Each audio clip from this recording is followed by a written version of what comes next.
conservative siya, so may use na lang sa 25 mm, which is in accordance to the second rule.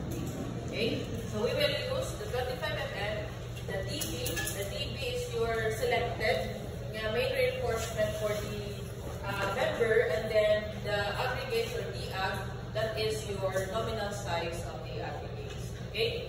So whichever is the largest among the three, that will be your minimum rebar spacing. That is for horizontal na pag-plate sa imong reinforcement.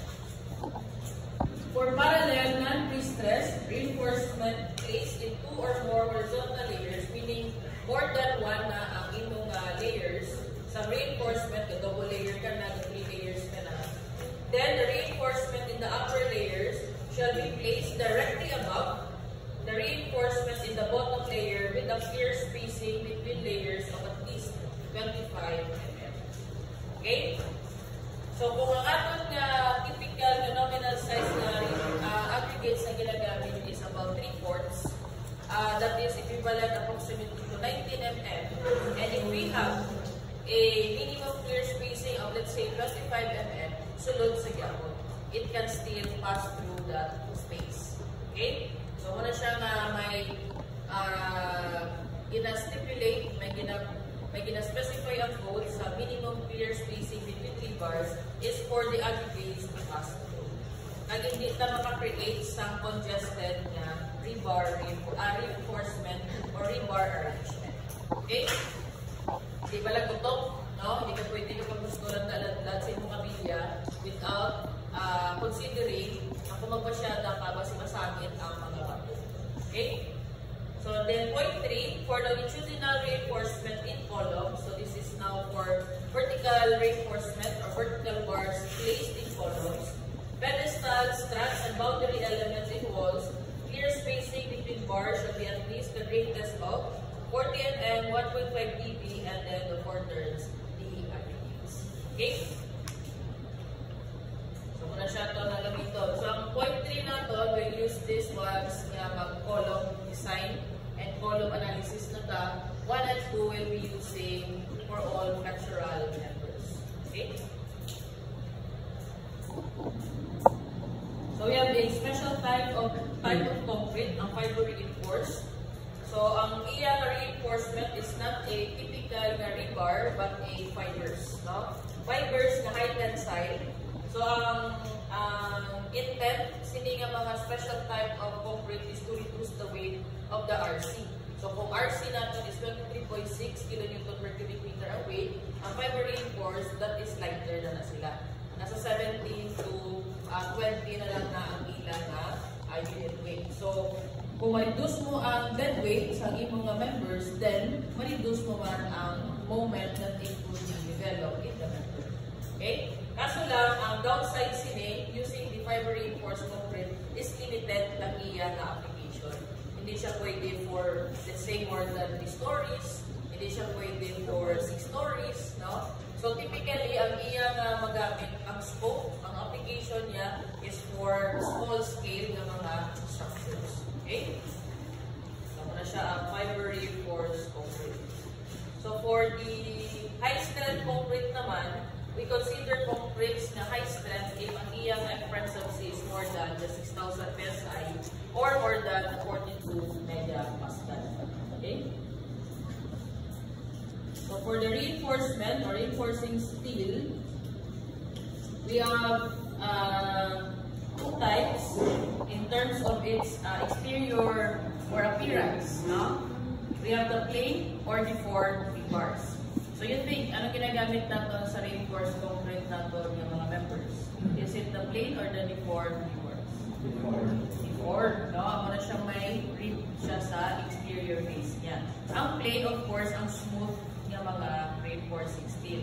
So, ang inang plain reinforcing steel, wala siya ginagamit natin para sa mga structural elements because wala siya sa bond strength between your concrete and steel. So, ginagamit na lang ng mga plain steel bars sa mga decorative or architectural finishes. Okay? So, ang ginagamit din natin for RC is deformed steel bar. That's why we use sometimes an abbreviation or an acronym na DSP. No? So, deformed steel bars. Okay? naman, shear studs. So, yun yung shear studs.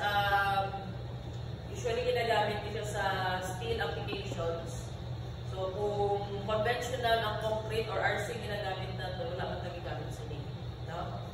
Then, grades. Grades natin, we have this. Depende sa kung ano ang application mo for the reinforcing steel bars. In terms of grade, we have, ato sa appendix B natin, we have the grade 30 to grade 60. The grade 30, grade 40, grade 50, and grade 60. Okay, so the 30, 40, 50, and 60 represents the FY of the steel. So kung grade 30 na siya, iyang FY is 30,000 PSI. 40, 40,000 PSI, at real 60, 60,000 PSI. Okay? So kung magsilin ka naman grade 30, 30,000 PSI, may equivalent na siya sa aton nga SI units. Okay? So kamo na lang napangita sa appendix B kung ano yung equivalent sila. Okay? So the language in the construction industry is, mambal sila, okay, 16 mm grade 40, 25 mm grade 60. So once makapati ka mo sila, amo na siya kung silingon sila. Kung magsiling sa grade 60, meaning to say, ang FY nga sa ina na rebar is 60,000 PSI, and that is equivalent to 420 megapascal. Okay? So may naman ta sa rebar na weldable and non-weldable. Okay? So may mga corresponding colors na siya na ginabutang. Ang PNS, ang stipulate sila sa may tao. Yun na lang na. Or STF, stipulate na sila. So pag siling ka weldable, usually pula na iyang color code. No? So kung may stretch ka na, isa ka na lang po isang kabilya, sa isa ka punta yan na may color red na siya, weldable siya. Sa piyak naman niya kung ano naman siya na green.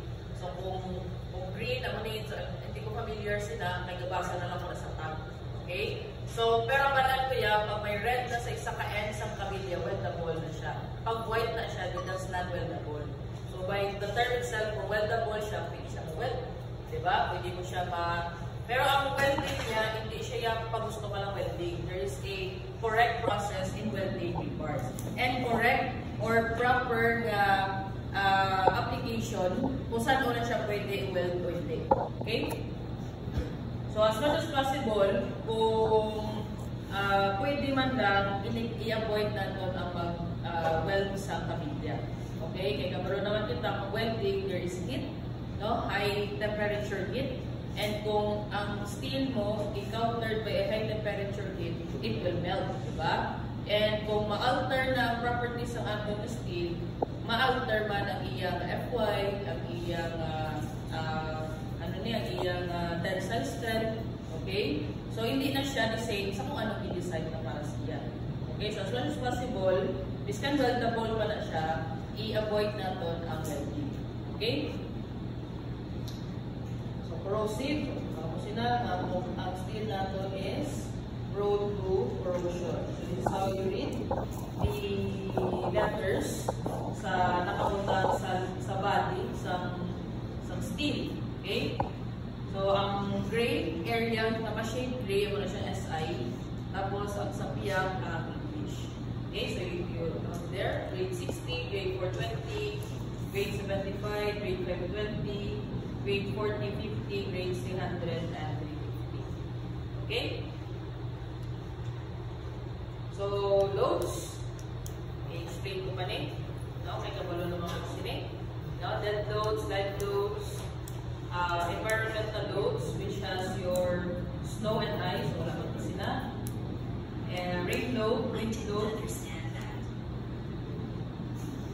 Tapos, seismic load. No? Okay, so, hindi ko na pa-explain, kabalo naman ako sila. Diba? From time to time, if even man ang loads na doon, let's say dead load, light load, we'll just use for the LRFD. Kung LRFD ang aton nga, kung ultimate stage ang aton design. Pero kung harap pa sa crack na stage, then we will use the ASD. May harap siya sa corresponding nga load combination. Okay? So, inalaman na namin ito natin sa chapter 2, ang load combination, or sometimes magamit man ng given ng occupancy and wala pa given directly sa aton nga values ng light load. Then we get the light load from the table with respect to its occupancy. Okay, so magulo na kami mag-navigate sa chapter 2. in determining the minimum design loads. Okay, so the selection of the design loads, so motor you will use the LRT or the AST, whichever is appropriate. Okay, here, dili na ta sa structural analysis of beams. So we have three distinct stages before the beam collapse. Okay, first stage, it will undergo the uncrack stage. Second, the concrete has been cracked or uncracked stage, and this is where the elastic stresses develop. Okay, within the uncracked stage, and then the ultimate stage or the ultimate strength stage or stage where the beam fails na. Okay, and in this stage, the ultimate stage na to, ang aton dili nga mga loads are already on a load na combination LRT. Okay, the load resistance factor design. Okay, crack and crack stage, since this is within the elastic state of the concrete, ang aton dili nga loads na ginagamit to determine the stresses developed sa stages under crack and uncrack are all service or working loads. Okay, meaning to say, these are loads na unfactored. Okay, so for the uncracked stage, the beam is said to be within or ara pa siya sa uncracked stage if wala niya pa na-exceed ang modulus of rupture. Okay, the modulus of rupture is equivalent to the tensile capacity of concrete. Sa properties to kanina sa chapter 1, isa to sa property niya is ang tensile strength niya. And it is about, pila to galing ang percent lang? 8 to 15% lang, di ba? So, last time in example na siya, no? Kung 42 MPa ang aton nga F' sub C nga highest, pila equivalent niya ang tensile strength. It's very small, di ba? Nasa pila lang to? 16, di ba? 6 lang to, wala ka lang 10 MPa. So, once malakaw yan na, ang ina tensile capacity, the tensile zone will start to crack. Okay? So, once nga, the moment nga malakaw niya na, ang aton nga stage sa concrete will now enter the crack stage. Okay? So, sa crack stage natin, di ba, balko, dira na ma-start pulling ang steel in resisting the moment or sa stresses developed within the section. Okay? So, since mabulig na ang steel, and steel and concrete are of different materials, they should be blended, they should be converted to one material only. So, amo na siya nga ang steel natin, i-convert natin siya into a fictitious concrete. So, mahimo na siya, makakonvert na siya ang steel into a fictitious concrete using the ratio nga modular ratio. So, ang modular ratio, that is the ratio between the elastic modulus of concrete with respect to steel. Ano, baliktad? The ratio of modulus of elasticity sa steel with respect to the modulus of elasticity sa concrete. Unless specified, what is the value of the modulus of elasticity sa concrete as of steel? Pila ang standard value niya? What is the constant for the modulus of elasticity sa steel? Pila? 200 gigapascal unless specified. Okay? So, if 200 gigapascal ang ES, amo na siyang ES, the modulus of elasticity sa concrete, divided by steel, divided by the modulus of elasticity sa concrete, di ba? The ratio of that is equivalent to the modular ratio. Okay? So, according to the code, the modular ratio here, 42964, it shall be permitted to take the modular ratio N, which is equivalent to the ratio of the modulus of elasticity of the steel with respect to the modulus of elasticity of concrete, which is the formula for the modulus of elasticity of concrete. Hatag mo na sa inyo. Depende sa weight niya. Okay?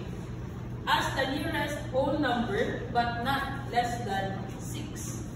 Except if calculations for deflection, value of F for lightweight concrete shall be assumed to be the same as for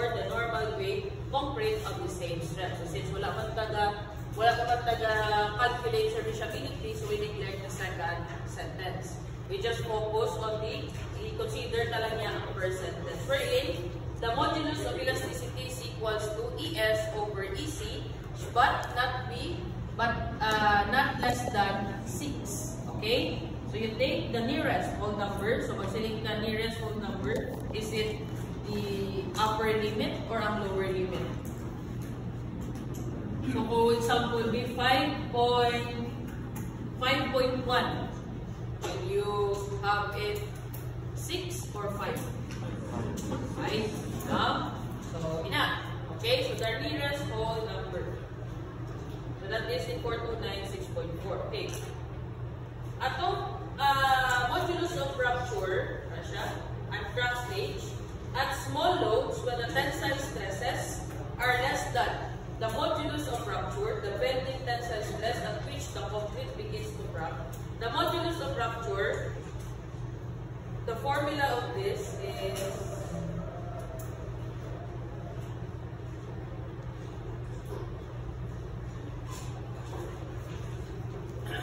sa equation 419.2.31. The modulus of rupture is equivalent to 0.62 lambda square root of F prime sub C. And this is in megapascal. Okay? So, ang lambda that is the modification factor, which makita natin sa table 419242. Okay?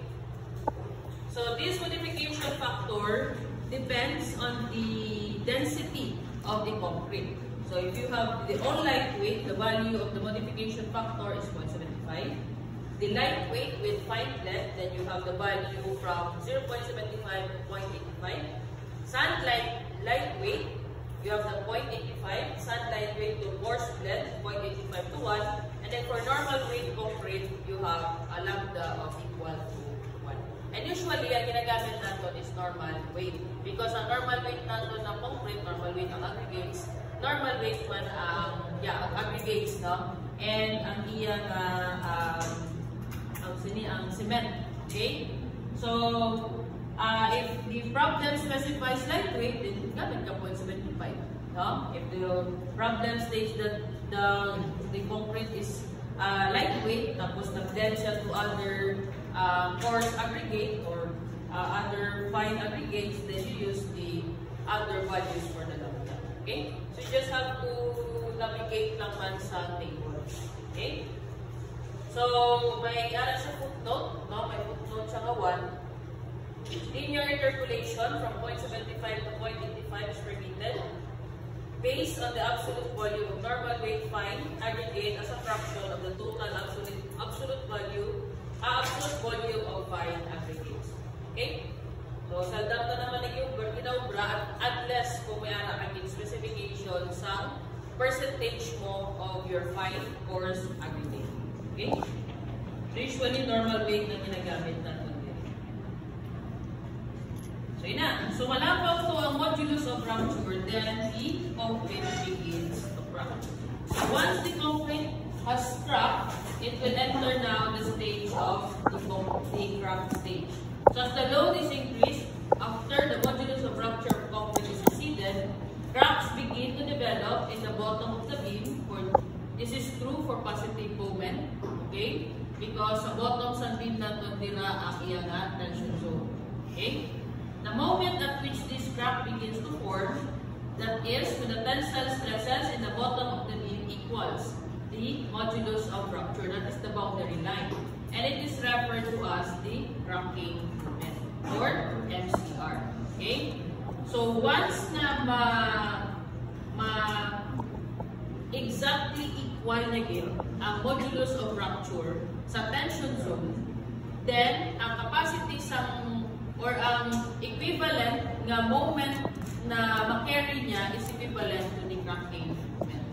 Okay? After the cracking moment has passed, then ako na siya makrack na ito na. So the formula for the MCR is just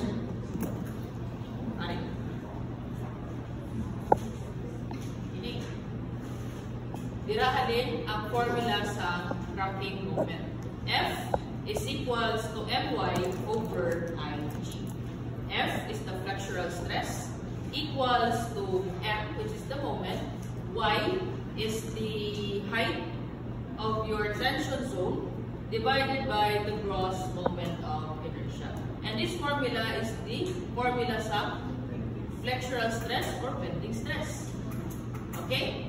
So muna na, i-rearrange na lang na to make the moment outside the equation. Then you will now have the formula for the cracking moment, which is equal to Fr Ig over Yt. Okay, Fr, that is the modulus of rupture. Ig is the gross moment of inertia of the section of the beam divided by Yt. Yt, ang T na nga subscript stands for the height of the tension zone alone. Okay? Kaya ang concrete nato na gina-check lang natin is ang portion nga under tensile. Wala tayo labot pa sa iya nga compression side. Okay?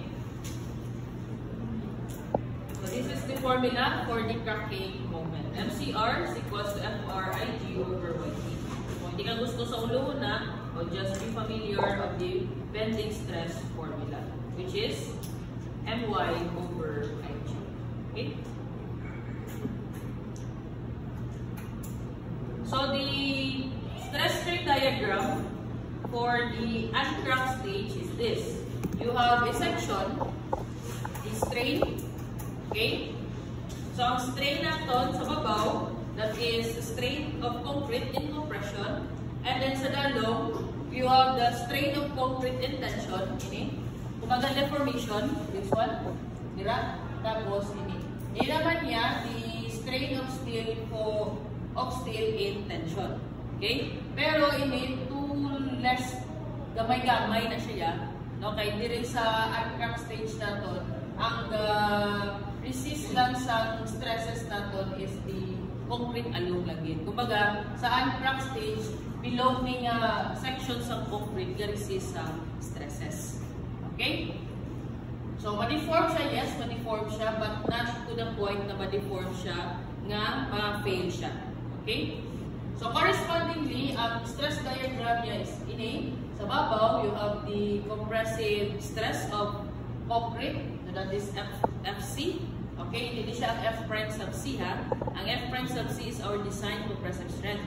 Ining FC is the actual compression or compressive stress developed in the concrete. Actual stress yan eh. Okay? And then, ini naman, this is the tension or tensile stress in the concrete. If this tensile strength or stress is equal to Fr, then ang imo nga concrete will start to crack. Okay? So therefore, in uncracked stage, sa uncracked stage, this portion, ining Fp, which is the tension in concrete, it should be the lesser of Fr. Okay? So once nga mag-equate siya to Fr, it's still in the uncracked stage, pero ara na siya sa verge of cracking. Okay? So this one, as long as lesser na siya, sure kaya nga ara siya sa uncracked stage. But if this tensile stress developed in the tension side sa concrete is now equal to Fr, then ara na siya sa verge of cracking. Uncrack sa gyapon, pero manog-crack na siya. Okay? And if this is equal to Fr, the corresponding moment that it could carry is the MCR. Okay? So meaning to say, ang MCR is the boundary between the cracked and uncracked stage. Okay? And this MCR, compared to what is the capacity of the RC element natin, this is very small. No? This is very small. Ako to siya 8 to 15%. Kaya Fr natin, this dictates nga mula niya kaya sa concrete alone is tensile. And that is 8 to 15% lang na range. Okay? So kung ikaw designer nga mag-settle ka na 8 to 15% lang, ang pwede mo ma-output sa iyong section nga it can do more pa naman. So So, kita, we design our elements, our section, nga ma-maximize tayo ang atong materials as much as possible. Efficient ang atong nila-aim sa design. Okay, so sinin ka efficient, kaya niya ang napungalo, pero at a economic cost naman niya. Hindi siya tamad ka mahal, hindi mo siya tamad ka barato, maging substandard ka naman. Okay? Hindi ka naman tamad ka mahal, ma-over-design ka naman. Okay, so aralan tayo sa balance time. Okay? So, this is the stress strain diagram for the uncramped stage. So, i-compare natin siya sa cramp. This is the stress strain diagram naman sa cramp stage. Okay. So, this is where nag-start ng cramp ang atong niya bottom side sa concrete. So, as you can see, this is the moment diagram sa isang simply supported beam. Diba ang actual nga moment diagram sila increasing, diba? Ang muna daw, increase na siya, and share natin diraga mo na. Ito, so ang moment diagram mo is pamuna. And here, this is your maximum, diba? So kung dili pa lang, nag-MCR na siya, na-reach siya ng MCR, so therefore, ini, mas tagpo pa na para sa MCR. The values of this moment here are greater than MCR. So this region, kung diin mas dako siya sa MCR, dira manifest ang cramps. Okay? To the portion na wala, then wala pa. Okay? Pero kung samtang increase ang load mo, that increase man ang moment na ma-develop niya. Until such time na ma-fail na hindi mo nga structure kung wala bulig sa aton nga reinforcement. Okay? So for crack stage, this is the stress strain diagram. Okay, so i-analyze natin. Strain here, still, the strain sa aton ng concrete in compression. Ini, ano matapos ini? Is it the strain in of concrete in tension? Ha? Yes, no? Mayroon pa. No, ano pa na siya yan? Ma-deform pa na siya yan. Ako naging mag-crack siya, diba? Ma-deform pa na siya yan. How about the steel? Ako man, ma-deform man siya. Diba? Kaya ma-elongate na siya sa bottom side mo. Okay? So, stresses naman, ang sa babaw, FC, or the actual stress sa concrete. And then, diri sa tensile na zone, ano ang resist sa tensile stress? Hindi na lang. Okay? Ato kagina, dire. Kaya to, may stress pa nga ina-resist ang concrete dira apart sa tensile zone. Pero pag crack stage na, yes, may deformation siya, pero in terms of stresses, wala na siya yaga resist sa stresses. Kaya once ang concrete mag-crack, it can no longer, wala na siya kina-consider nga mag-carry pa load or stresses. No? It can no longer carry more stress. Kaya nag-crack na siya mo. How can it resist load kung hindi na pala banded ang aton nga concrete. Okay? So in the design, we consider it nga neglected na siya sa aton nga calculation. So ang tensile stress develops sa tensile zone dumping or sa tensile area, ang ma-resist na lang sila is ang steel. Okay? But this FS is small pa na siya, lesser pa na siya sa maximum na kaya sa steel. Ang kaya sa steel natin is until its Fy or the yield stress niya. Diba? Remember niyo sa aton nga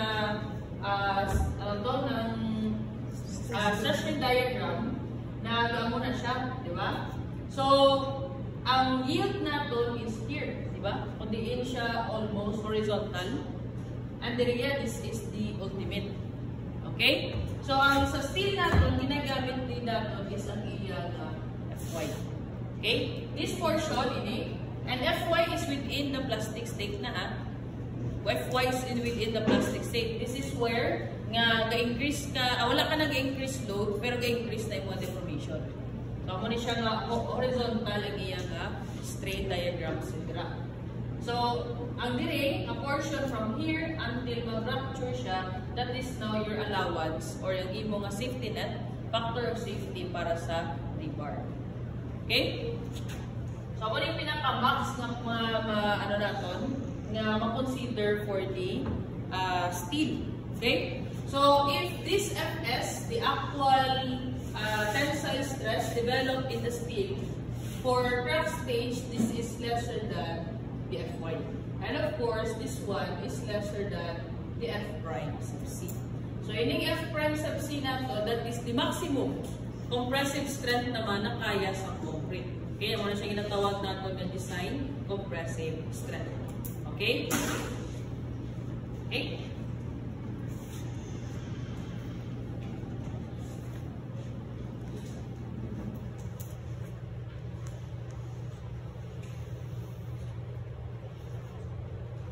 So as the load is further increased, these cracks quickly spread up to the vicinity of the neutral axis, and then the neutral axis begins to move upward. The cracks occur at those places along the beam where the actual moment is greater than the cracking moment. So ito siya sa figure meaning. So the cracks manifest on the area na ang moment is greater than the cracking moment.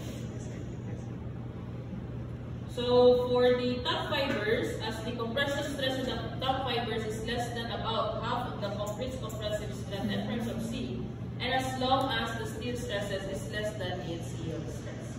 So in this stage, the compressive stresses vary linearly with the distance from the neutral axis or as a straight line. Okay? So, di ba ang mention ko kanina, kung ara na sa crack stage, help na ni siya ang steel nga mag-resist sa stresses. So therefore, kinahanglan ka i-combine ang ining composite section into one section lang or a homogeneous section. And we use the value of the modular ratio. Okay? So this modular ratio will convert the area of steel here into a fictitious concrete. Kumbaga, i-multiply na siya to the area of steel para maging concrete siya. Okay? So this is the converter siya into a steel going to concrete. Okay? So any factor will convert this area of steel into a fictitious concrete. And then, since lain na siya, lain na iya nga area, and hindi na siya as a whole nga rectangle, kaya di ba nag-track na to dire? And as per the statement again na once nag-track na siya, ang aton nga concrete will no longer resist stress. So therefore, neglected na ang volume diri sa concrete. And then, ang aton nga neutral axis will go up. Kaya ga-lessen ang imong area mo. So meaning to say, pag-ina to sa uncracked stage, kung ang aton na neutral axis sa uncracked stage, ang neutral axis natin diri is half of the height. Okay? Kay gross area sa concrete ang ginagamit natin sa uncracked stage. Pag cracked stage naman, may part na wala mo na gina-consider ang concrete, dire ang aton nga neutral axis will no longer be, hindi na siya h/. Okay? So, we designate this one as x-nas. Okay? And this one, converted na siya into a fictitious area of concrete, ginabutangan na siya sa una. So, wala na siya. May diagram di karon is like this one. Okay? So, this is the diagram para mas klaro na lang. Sundin pa na lang. This is the converted. Okay? This is the converted area of steel into concrete. Okay? So, muna na siya ang fictitious area of concrete of the steel. And this one, this is now the neutral axis, and ini, wala pa tanaya kabalo kung ano na i-elevation. Okay? And kabilugan sini, this is your transform area. Kumbaga, Kumbaga, you have your composite element or composite section, the concrete and steel, in-transform mo siya into a homogeneous area, homogeneous section wherein, ano na itsura niya? So, na-transform mo siya by this value. Okay? So, tanan ito nga nadula na concrete nila, nag-assume na siya nga, nag-drop. Okay? And, correspondingly, ang iyan stress diagram is, of course, this one, ang atong actual stress in concrete. Tapos, ang ini naman niya, ari ang iya nga tensile stress. Okay? So, ang tensile stress is analysis, nag-multiply ka dira para ma-solve mo actual stress developed on the steel, i-divide mo naman siya by n. Okay?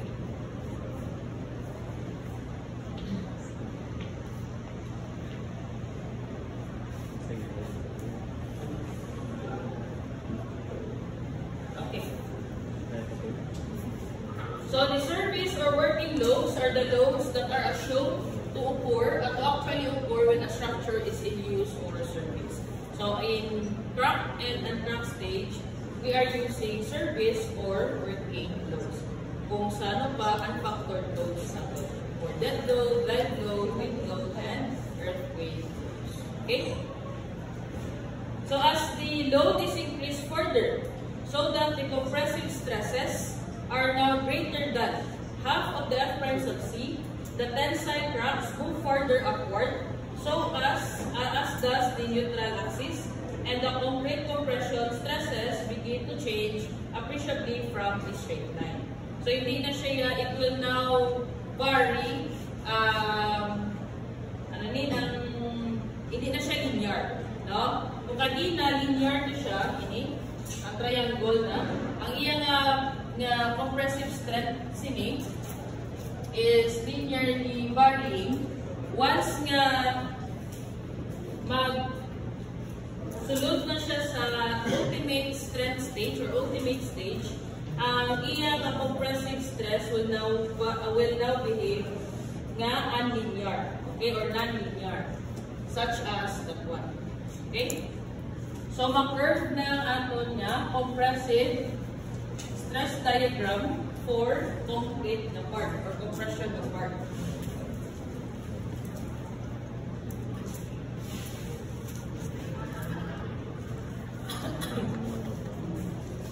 Okay?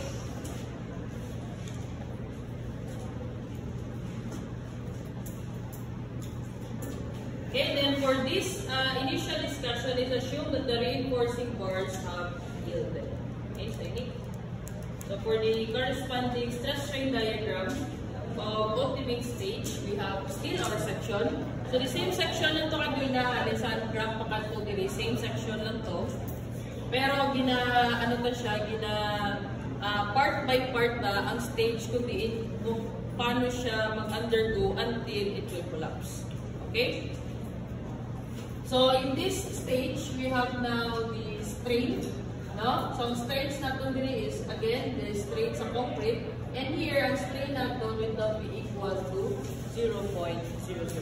The crushing strain of concrete. Napakita ko na ni kung di nahalin ang 0.003 na value. Okay? And then, aton to nga concrete diri sa dalom nga strain, totally ina-neglect na gito. Okay? So, diri ang aton tanaw na lang, ang atong consideration natin sa design natin is how much ang ini nga deformation sa steel. As you can see, dako na ang deformation sa steel, gamay wala sa concrete. This is our ideal collapse mechanism sa beam, wherein dako ang deformation sa steel kumpara sa concrete. So kung magdako ang deformation sa steel, and paano may mag-deform ang steel, di ba ma-elongate? Diba? Elongate na siya. So meaning to say, large deformation, large deflection, large sagging of beam will tell us na there is an impending failure. Okay? Wala pa nila fail ang sa babaw, diri yan nag-large or excessive na iya na deformation. Diba? Check out? So kung may beam kita nga long span, tapos nag-sag na siya muna, hindi ka pa nalaglagan. Diba? May exit ka na siguro sa building, diba? So, unlike kung ining deformation is gamay, tapos diri dako sa concrete, meaning sina, nag-crack na to ang concrete, tabog na tong mga simento to, pero ang imong steel, straight lang gyapon. Okay? So, ina failure is a sudden failure. Kaya wala di ba ang concrete naton kung mag-fail siya, gasag siya haw. Ga-bend siya, ga-deflect siya haw. Diba wala? Kaya ang concrete naton is a brittle material mo. No? Ang steel naton is ductile. So, kung mag-deform siya, before siya mag-outod, mag-large deformation siya, like, mas-stretch siya na isang mayo. Diba? So, between those two mechanism, collapse mechanism, din ang piliyon nato na sa designer. Siyempre dito tayo sa may makahatag sa aton warning para may hata tayo na mag-evacuate sa ina building. Okay? Okay. So, this is our ideal collapse mechanism and we design our section to behave in ductile manner. So, we have the large deformations of steel, we have the large deformations of steel, and if mag-deform yung steel nga makasiling kita na mag-behave siya ductile, the value of this is greater than or equal to 0.005. Okay? As you can see, mas dako siya para. Okay? So meaning, kung ang aton nga beam is subjected to an increasing load, for example, so syempre, masaka yung load, padakuon mo ang load, padakuon mo ang load, until such time, na sa concrete mga part, diba? Sa concrete mga part, ma-reach na yung crushing strain. Diba? So, ini natin nga strain naman sa steel will have this value para makasiling ka nga it will behave on a large deformation rather than sa concrete. Okay? Correspondingly, sa compressive stress niya, this is now the behavior of the stress sa compression side, sa concrete. Ano na siya? Naka-curve na siya, non-linear na siya. So, ini nga portion, lakaw na ni siya sa, kung ang concrete naton, di ba may stress strain diagram sa naman na, atong damo, wala di tayo ba na? Pagkamot ko na? Yan? So, kung ang aton na compressive stress is, well, let's say, ari na proportional limit, ari na na siya. Okay? Ara na na siya. So that's why ang iyan ng compressive stress is non-linear behavior. Then we will use the simplified compressive stress karon na in-develop the Whitney. No? So, i-discuss ko na later. Now, ang sa steel naman, ang iyang tensile stress is now, di ba kanina to sa crack stage FS ni, di ba? Diba? Now, it is assumed na naglakaw na siya sa Fy. Okay? So, in the ultimate stage, the Fs is equal to Fy. Okay? Hindi siya pwede greater than Fy. Kaya maximum natin sa steel is until Fy. Okay? So, if the Fs here is now equal to Fy, meaning to say, ang steel natin nag-yield na siya. Okay? Na-reach siya na iya nga yielding stress. So, kung makita niyo sa picture, so may crack na ito, nauna, dili lang ito sa may tunga ng di ba? Now, nagdako na ang load, baka mag-crack na natin sa kilid, tapos sa babaw, mag-start naman crack. Importante, mauna crack sa may tension zone kumpara sa compression zone. Okay? So, sa compression zone, nag-start na natin siya crack dahil na-reach mo na ang mga crushing strain na 0.00. Okay?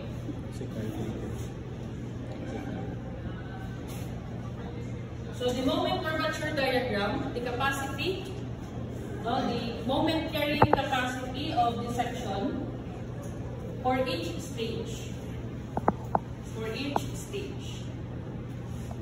So, this is the curvature. Kumbaga, paano siya pala mag-bend ang aton ni beam.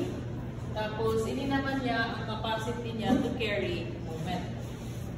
So, sa MCR, or within the uncracked stage, ang iyang capacity to carry moment is until rocking moment only.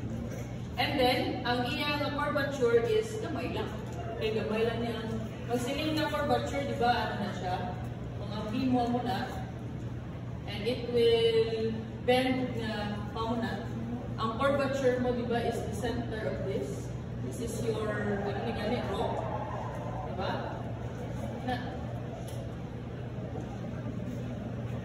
Okay? Then, so, kung magsaka ni, masaka lang siya kung ang load mo nagsaka man. So, so it will increase, continuously increase, if your load will also increase. Sa portion ni isang crack stage, sa portion ni isang crack stage, you have your surface load. Pero tanan mo ni sila surface load mo sila. Okay? So, approximate surface or working load stage. And then, this portion, ang aton nga reinforcement, nag-yield na siya, wherein ang aton diri nga Fs is equals to Fy. So, this area is ang ultimate stage na. So, siya, okay? So, how do you identify if ang beam mo is under crack stage, and crack stage, or ultimate stage? Okay? So, we have permissible stresses given by the code. RSS sa section 429. Permissible stresses.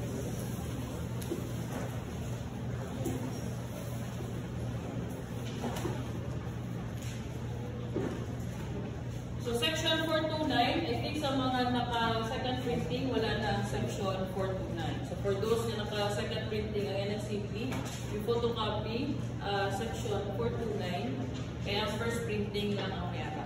Okay? So, 429,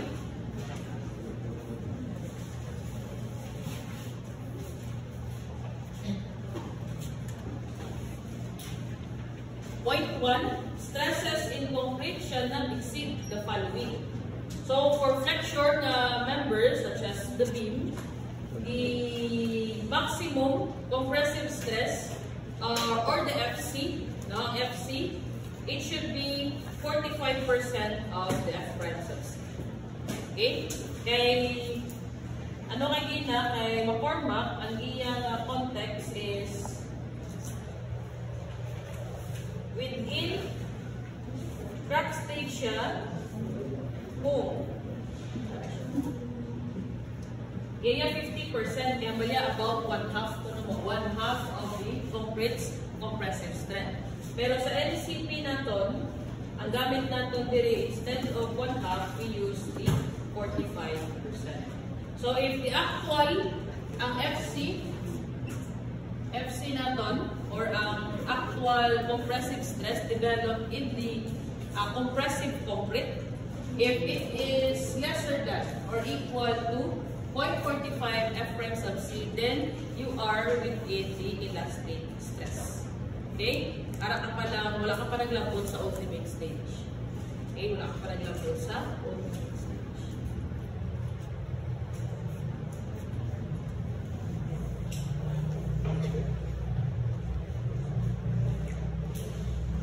Okay, for shear, then wala ka sina bearing, wala pa. Direct na sa tensile.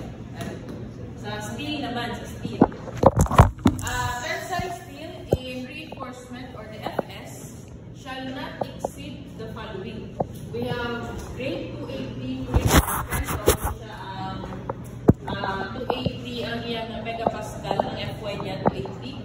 So this is, I think, grade 40, no, grade 40.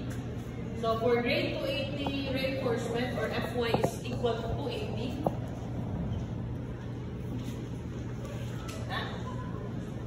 Ang iyang Fs shall not exceed 140 megapascal. Okay?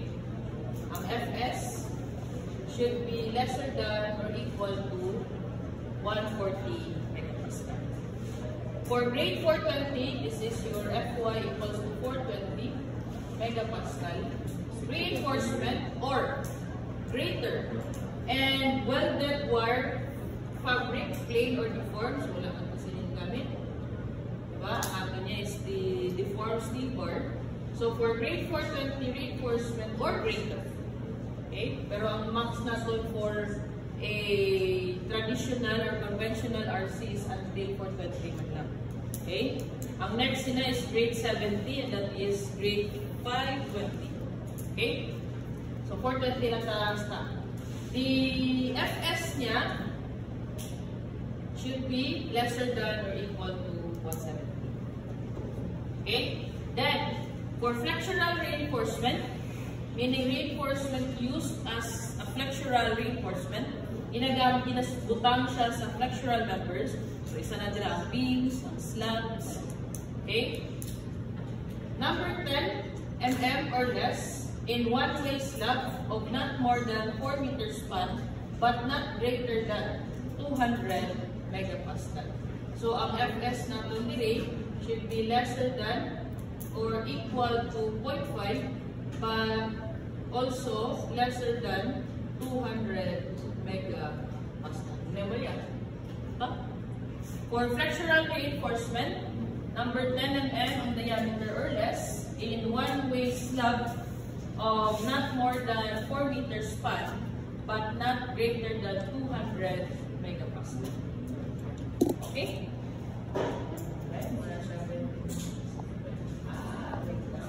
For flexural reinforcement, number 10 mm or less in one-way slab of not more than 4 meters span. I think. But not greater than. Not greater than, it should be less than 200. So, ng mga FY natin yung less than 200, wala man. Kaya aside from the 280, 420, we have also grade 50, 350 MPa, no? It should be not less than 200 megapascal. Okay, meron na rin mo, 140, 170, 100. Okay? So, mga other grades of rebars other than these two, we can use this one. So, the value is between this one or this one. So, if in case na mag-exceed siya sa 200, then we use the 200. Okay? So, as long as the actual stresses in the steel, ang FS na to is within these values, then we can ensure na ang aton stage is within the elastic stage. So, kumangkot na lang if di siya stage, sa uncracked ba siya o sa cracked stage. Kaya parehas mo lang na sila na sa elastic stage. Kaya kung hindi mo rin siya masatisfy, for example, kung nagamit kita 280 nga FY for the rebar, and na-solve natin, ang actual stress developed sa FS natin is, let's say, greater than 140 na. So, it violates this value, taka, wala na siya nasunod sa hindi nga condition. So, once nga hindi masunod, hindi masatisfy hindi nga mga conditions, then, meaning, wala siya sa crack stage. Ana na siya sa ultimate stage. Okay? So, these are the boundary of the actual stresses na ma-develop. Maximum stress, mga ito permissible or allowable. Okay? So, meaning to say, iyang is the maximum nga within elastic stage siya. So, permissible or allowable, synonymous man siya, di ba? So, amo na siya sa second printing, wala na ni siya. It's because gina-impose na isang asset na magamit kita sa NRFP. No, nga load combination. Wala yata na gina-recommend. Kaysa sa first printing, ay pa niya sa 429, pinakapunta na niya siyang section 4. It's because gina-recommend niya na lang sa first printing nga alternative design niya lang. Okay, kumbaga kung ikaw designer, you opt Japan sa old school nga pag-design, then you use the ASD. Pag update nila, pagka second printing sa NSCP 2015, in totally delete na nila nga section. Diinin nila yung silo nila sa pre-stress. Okay? Eh sa pre-stress na design, gina-impose man ito nila nga ang stresses na ma-develop sa isa pang pre-stress section is within elastic limit. Okay? So, muna siya sa second printing, wala na siya ng 4.9. Okay?